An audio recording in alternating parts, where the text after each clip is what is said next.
This is our boy. This is our boy, Brother Nature. This is our boy, Brother Nature. Understand the story of the video I have for you guys today, we have to go back to August of 2016 when a then 17-year-old Kelvin Pena would record this video in the Not you dropping the whole government, dude. That's what I'm saying, bro. backyard of his wooded area Texas home. I just want to show everybody how I'm spending my day. I'm out here eating crackers with my pet deer. His name Money. I want everybody to meet him. I got you, bro. Eat up, man. It's my best friend right there. His name Money. We play basketball whenever we bored outside. We be lit out here, man. Feel what I'm saying? Wholesome as fuck. Wholesome as fuck, bro. We love the woods. This shit regular, man. Who got a pet deer? Let me know. Kelvin might not have known it at the time, but in that moment he set his destiny to become one of the biggest what-ifs in internet history. That simple clip of him feeding the deer living by his house that he would call Money would take the internet by storm, and it seemed like almost overnight the persona of Brother Nature was born. Just to let niggas know that we don't play games out here, man. It's another Relax, bro. He Puerto Rican. Don't do estás. one walking up right to me. You, my nigga, bro. What's up? Some Pringles, bro. Some Pringles for you, my nigga. Eat that shit up. Soon every single day, Kelvin would be spending his time outside with his new deer family, feeding them anything from strawberries to fruity pebbles, and as more deer approached his house day by day, he would start giving them all names, even calling them his deer squad. Like the whole deer squad don't be out here. I got Bambi over here. I got Canela over there. I got Money right there. What's your name? Lola. Come on, Lola. Eat that. That's good. It's all good. But it's just a happy old deer family out here, man. But the most important deer he would call Canela. See this Canela right here? She's See what I'm fearless. saying? Eat that apple, man. That's that good, Canela. She fearless, man. She fearless. People online would take an extra liking to the friendship between Canela and Kelvin. They started calling him the Deer Whisperer, and he knew that the more content that he was making with that specific deer, the more popular his videos would become across social media, and the more good that he could do for others. Feel what I'm saying? Just wholesome shit, bro. What's up? What's up? Oh, yeah. Oh. Crossing the fuck out that damn On her deer. ass, boy. We out Sent that big nigga out across here. the yard. Keep in mind, even though this was only about 7 years ago, the internet was a much more simple place, and short videos like this with virtually no production value could gain you millions of followers overnight. Soon, Brother Nature would attract the attention of local news outlets and other blogs who were reposting his content. He would even gain fame in his local community, and they would even start showing his clips on ESPN. And the friendship is lasting as long as the food is lasting. Right, they're going to turn on him one day. It is going to be really, really ugly. Because once you're out of food, you are the food. Well, I want to be that guy's friend, but if Yeah. you're going to feed me Right. donuts and crackers and chips and all mean, that, that's a good deal. I want to that's- go out there and live in the woods, Yeah. waiting for that guy to come out with the food. I'll be the first one. The fuck up, nigga. Brother Nature would try and expand his brand by incorporating other animals into his content. Pringles on deck. What's up? What's up, Duck Squad? Yup. Come on. Come on, Geraldo. Eat that. That's that good. Yup. Wrong, Day though. after day, he would continue to document these interactions. and Appreciate even the 4 start to months, coin simp. the phrase "everybody eats." He started going pretty viral at this time, even buying himself a new car and meeting up with other celebrities on the rise. Soon, he was doing more work in his community and really building up this image of a very charitable person who many felt didn't have a bad or arrogant bone in his body. You see it, man. It just started off with me recruiting the deer squad, making sure they eat swell every day. But now I'm trying to make a change in the world. I'm trying to show everybody that it's okay to give back, and I have a mission on raising 180 meals this Thanksgiving for single-parent families. This is something I would say is common for people who spend a lot of time publicly caring for animals, as it allows the viewer to kind of create their own image in their head about whoever is doing this. In only a few months, he had built up quite the rapport and presence online, becoming a legitimate content creator with a lot of eyes on his page. To me personally, this is enough to forget. You know? There is a sandwich shop involved at some point in this video, and you're gonna see the context. But I'm just saying, for right now, my memory faded as fuck. He would even make a featured film at the 2017 Sundance Film Festival about his relationship with these animals. My name is Kelvin Pena. I'm the subject of the film, and this film is about how I had multiple videos of me feeding near my backyard go viral in just 3 days. Over a year after going viral and gaining millions of followers, he started doing radio interviews, linking up with some of the most popular YouTubers and rappers, and seemed virtually unstoppable as he would be on the high of his life. This time last year, I was sitting down in my room, I was looking at my life. I went up to my pops and I was like, forget my job, Pops. I'm gonna be my own boss this summer. I was blessed with a buck coming into my backyard. I named him Money, and look where we at now, baby.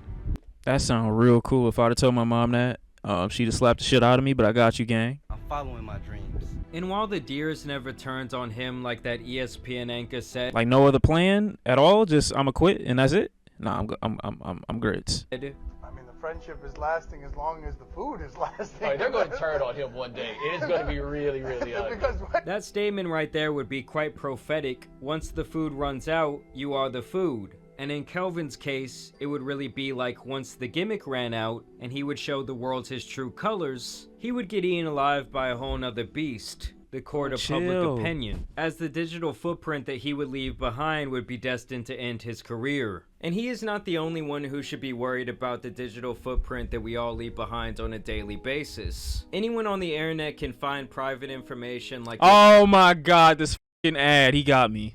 I knew it. I spotted it though. Oh no, he got me. He got me with that one. He got me crazy with that one. I was trying to see. I was like trying to let him cook and see where it was going. Like, nah, he got me. He got me. He got me. Bitch ass. Jamari, or we'll give you a free Nah. or like I said, I don't want nothing before, free. you Stop. No. You could say that this is when Kelvin I ain't gonna lie, that was started crazy. buying into his That was own crazy. hype. He kept W-Ed. traveling, doing charity work, and overall was seen as a great marketing asset for any business involved with helping animals, with many opportunities coming his way. He was flying all over the world to expand this empire that he was creating. That now people just reach out to you and offer you opportunities to work with animals because they know that you're able to reach a lot of people. Yes, So you're able to directly do like exactly what you want to do. exactly. Because animals are one of those universal things that almost everyone loves. So to see this Hispanic dude slide in and potentially serve as like a new age Steve Irwin-esque figure Didn't I was just very say- possible for him. This would have obviously led to a life of fame and Like I fortune said. had he been able to go down that path. At this point, he had spent 3 years building his brand and reputation. He had long left behind those Texas deer. He had become not only wealthy, but was also achieving fame on a mainstream level, and overall had built himself up a massive brand. It was at this time he would also start dating very popular beauty guru Daisy Marquez. I never knew and it was about like this. it was all the perfect storm for success. Until it wasn't. In December of 2019, Kelvin would take a trip to Miami for a beach cleanup event, and sometime during that week, Oh. I know he wished that store was closed the fuck down and not open for business. At least sell something different though. Like I can't be going nowhere at 9 p.m. looking for a sandwich, bro. I'm gonna at least get some wings. I'm getting wings at 9 p.m. I'm not getting a sandwich. weekends he would step into a pizza shop and change the trajectory of his life and career forever. First this Wait, so it's a pizza shop and not a sandwich shop this whole time? I'm not getting pizza at 9 p.m. either. The fuck is wrong with him? tweet came out and went viral.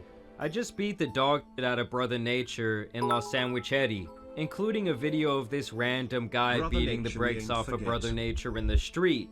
This would send the internet into a frenzy. After a few hours and much public speculation, Brother Nature would then chime in on After a few hours and much What the fuck is this weak ass call to action? We will find these men who did this to you.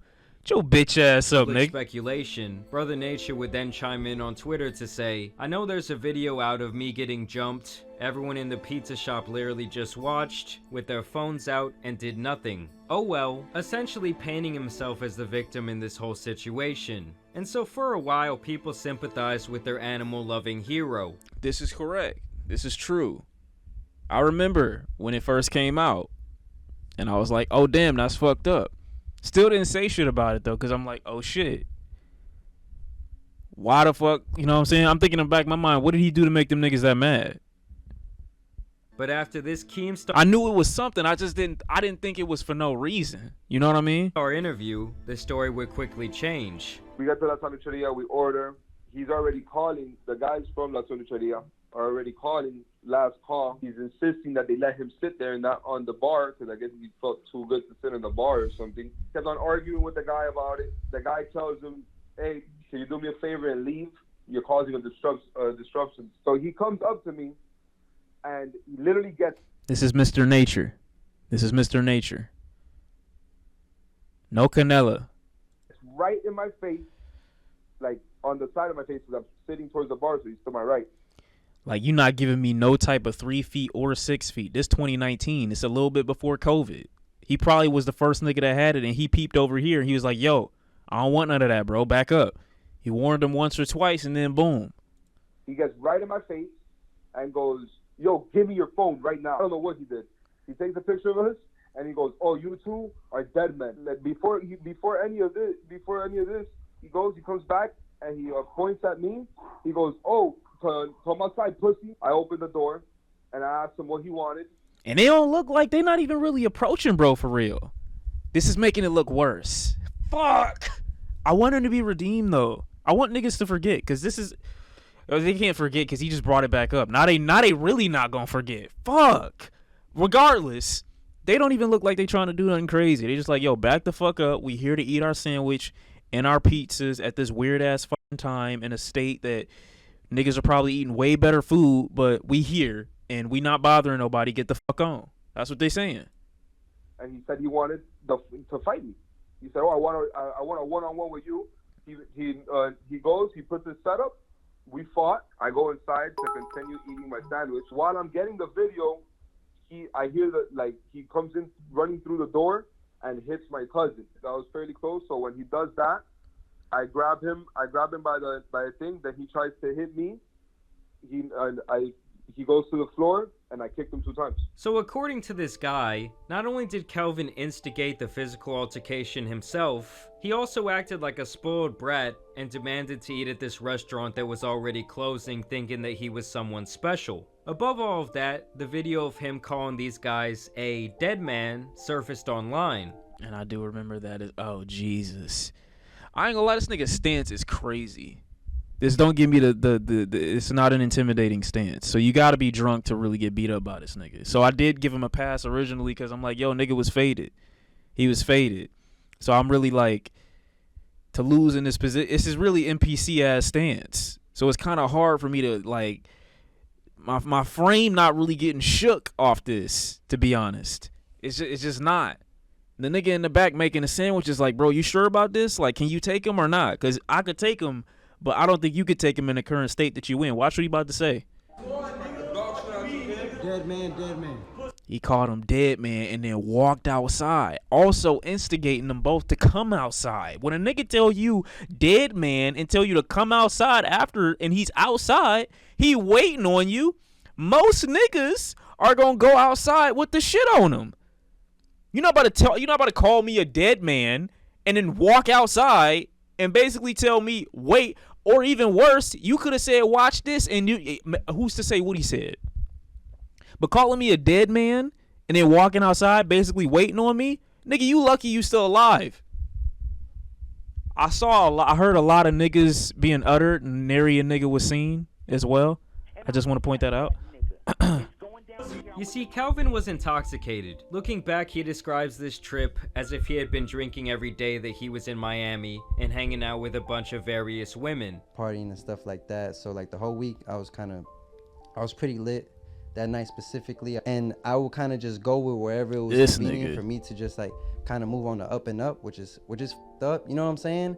Because I remember my brother looked at me, he's like, he didn't want to leave me by myself. And I'm like, nah, bro, don't worry about it. I'm going to catch up with you later. He had already gotten embarrassed by these guys at the pizza shop, and he came back for more, sucker punching one of them after they refused to delete videos of him being entitled. This of course led to a further beatdown, and once all the smoke cleared and people saw the situation for what it really was, that's pretty much all it took to destroy his entire reputation that he had built up as this animal-loving nice guy. At the time, I'm like, I couldn't believe it. You know what I'm saying? Like, even when it's happening, like, you know, Right. I couldn't believe it. I'm like, what the f? Like, this is crazy. That is I shouldn't have crazy. reacted. You know what I'm saying? I was drunk and I was by myself. Like, That's what I'm I saying. shouldn't have reacted. Like, me personally, like. In my opinion, a situation like this happens. You get this shit beat out of you. Nobody's recording. You fucked up. You might be able to get in contact with the niggas after the fact and say, yo, my bad. Wasn't even on that type of timing. I'm a peaceful dude. I'm going to send y'all both some deer and y'all going to go crazy for the day. You know, bring your kids, your little cousins or some shit like that. I swear it's not a setup. I swear on God. It's not a setup, bro. I would never do that, bro. I'm brother nature, bro. I'm brother nature. I'm looking for my sister nature right now. Chill. So all I'm saying is a situation like this outside of the recording, easily forgivable. Easily forgivable. That's not like end of the world career level ending shit, in my opinion. You know? Nigga got beat up after saying some dumb shit while drunk. Boom. Let's all go on about our day and our careers. You know what I mean? What are you talking about, sister? No, I didn't mean sister like that. I meant like when you just. And I did, and that's it. And people would never let him live this down. The backlash against him was immediate and Maybe. permanent, as the phrase, "we ain't forget," would be the only comment under every single one of his posts. And at that point, it would forget would be the only comment on This.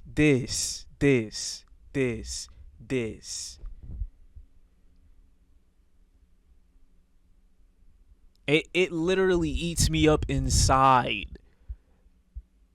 Seeing this nigga just post anything, and the first shit that I see, we ain't forget. I feel like having a sandwich. Almost as crazy as you in that sandwich shop. I think the nigga said Happy Mother's Day one time. I don't even know if this is true or not. Yeah, I don't F with that type of shit. Brothers can't make one damn mistake. I think he said Happy Mother's Day at one point or some shit like that. He was like, damn, crazy to think that my mom could have seen video of me getting beat up in a sandwich shop. Like on moments where it doesn't require it whatsoever. And for a time, it was some niggas defending them too, like, yo, y'all niggas corny, y'all lame. And they never let up. They just kept it going. They just kept it going consistently. Holding back tears because the comment saying we ain't forget. Like, bro. It's all it is. It's funny, but it ain't. How many years has it been? It's been 4 years, bro. You gotta let it go. I'ma chuckle every time, but you gotta let it go. Let this man live. Let somebody make a mistake. Reflect on said mistake. I fucked up. He probably shouldn't have did what he did the next day. But god damn, bro. Like, they crucified this nigga. He posted a picture on his Twitter with a... I'm tired of this shit, man. I am. every single one of his posts. And at that point, it was nothing but a downward spiral for this guy in terms of damn near every facet of his life. His fame dwindled, he lost the money-making opportunities, he ruined his reputation, and would quickly fall to irrelevance. Even today, almost 4 years removed from that incident, people still pester him with these "we ain't forget" comments on every social platform. I'm saying. He gets around 5% of the interactions that he used to on all of his pages. And to add even more fuel to the fire, the beauty guru that he was previously dating exposed him 2 years later for being an absolute maniac, breaking into her house and harassing her family. Little family moment time. We're chilling, and I started getting blown up by my ex. Okay. Intoxicated. Trying ignoring his phone calls. I'm like, no, I'm going on with family. We're about to go to bed. I go upstairs to go sleep with my cousin. Wait, were you there? No. Oh, I don't think you were. God damn it! My brother and my sister are there, whatever, and he decides to break in through the side door. Pushes my sister and my brother with the couch. He was fucking Hulk or something. Broke in, knocked over the tables, wouldn't leave us alone, was harassing us. Hey, how's shit in this house? He broke into the house. Yeah, this guy is still somewhat doing his thing, kinda playing with animals, but really no one cares. He describes himself as retired, but damn, he could have been so much more. And I'm telling you guys, being the next person who essentially was the face of helping animals was such a lucrative role. That's such a good bag, bro. UnQ still trying to redeem, bro? I didn't know he was doing this extra shit though. I thought he was just pulling. Bro posted, should I go out tonight? Somebody said, yeah, to a sandwich shop. Bro, this is so fucked. Like, all this time, this is not my man's no more. Fuck. I really can't have shit. Damn. Okay. In his defense, though, I can't. There's nothing I can say. I didn't claim him as bro. No, I didn't. I don't know. Don't believe it. That's fine. Oh, man. You know how great of a bag that is? To just be the nigga who sees animals and just, I'm chilling? I never did that, bro. Stop. I bet the animals don't even fuck with him like that no more. Wow. Please look at his October 26th Instagram post in the comments. Oh, God. I don't want to look. I'm not trying to add more fuel to the fire. I'm really not. This is definitely one of those situations. Fool me once, shame on you. Fool my twice, damn. This is one of those situations where it seemed like it was probably going to calm down, and now it's definitely going to be a resurgence. Not forgetting even through COVID is crazy. No, I get why you wouldn't forget during COVID, because there's literally nothing else for you to think about. Like, all you have to do, low-key, to help niggas get through COVID is post animal videos. You know what I mean? Doing your thing, making people happy. That's going to put a smile on my face. But, you know, now I can't really do that. Let me see. Let me go over here and then type in Brother Nature Instagram. That was a good video from Jamari because I didn't know about the girlfriend thing.